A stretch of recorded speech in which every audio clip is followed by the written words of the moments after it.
Bayangkan Anda sedang berbaring di tempat tidur, tubuh lelah, mata ingin terpejam, tapi pikiran justru berlari kemana-mana.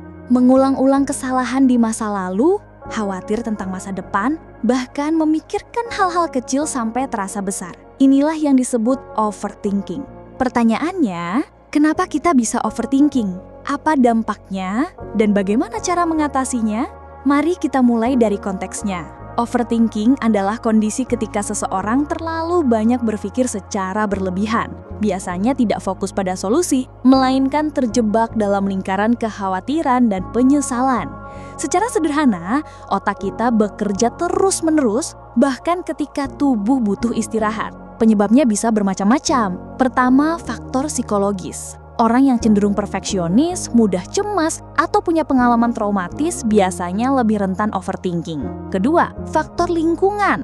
Tekanan pekerjaan, masalah hubungan, atau situasi hidup yang tidak pasti bisa memicu pikiran berlebihan. Ketiga, faktor biologis. Ketidakseimbangan hormon stres seperti kortisol juga bisa membuat otak sulit tenang. Masalahnya, overthinking bukan hanya sekedar kebanyakan mikir, dampaknya nyata. Secara emosional, kita jadi mudah cemas, sulit fokus, bahkan bisa jatuh ke depresi. Secara fisik, overthinking membuat tidur terganggu, badan terasa lelah, jantung berdebar sampai sakit kepala. Dalam jangka panjang, ini bisa mengganggu kualitas hidup dan merusak kesehatan mental maupun fisik. Lalu, bagaimana cara mengatasinya? Pertama, sadari dan akui. Langkah awal adalah menyadari bahwa Anda sedang overthinking. Katakan pada diri sendiri, oke, pikiran ini berlebihan, aku perlu berhenti sejenak. Kesadaran ini penting agar kita tidak larut lebih dalam. Kedua, batasi waktu untuk berpikir. Misalnya, sediakan 10-15 menit setiap hari sebagai waktu khawatir. Di luar itu, latih diri untuk fokus pada aktivitas yang nyata. Cara ini membantu otak tidak terus-menerus bekerja tanpa kendali. Ketiga, alihkan energi dengan aktivitas positif. Olahraga ringan, menulis jurnal, atau melakukan hobi bisa menjadi cara untuk melepaskan energi berlebih di otak. Dengan begitu, pikiran tidak hanya berputar-putar tanpa arah.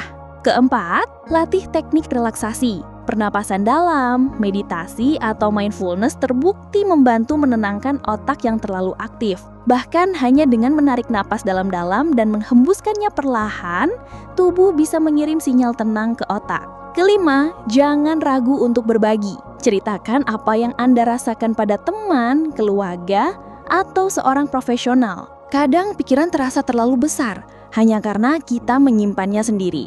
Dan yang terakhir, jika overthinking sudah sangat mengganggu sampai membuat Anda sulit tidur, tidak produktif, atau merasa tertekan setiap hari, maka konsultasi dengan psikolog atau psikiater adalah langkah terbaik. Ingat, mencari bantuan bukan tanda kelemahan, melainkan bentuk kepedulian pada diri sendiri. Kesimpulannya, overthinking bukan sekedar banyak pikiran, tetapi kondisi yang bisa mempengaruhi kesehatan mental dan fisik. Dengan menyadari penyebabnya, memahami dampaknya, dan melatih cara mengelolanya, kita bisa keluar dari lingkaran pikiran berlebih. Ingat, pikiran memang penting, tapi hidup bukan hanya tentang memikirkan, melainkan juga tentang menjalani. Terima kasih sudah mendengarkan, sampai jumpa lagi di episode podcast Kamar Sehat berikutnya.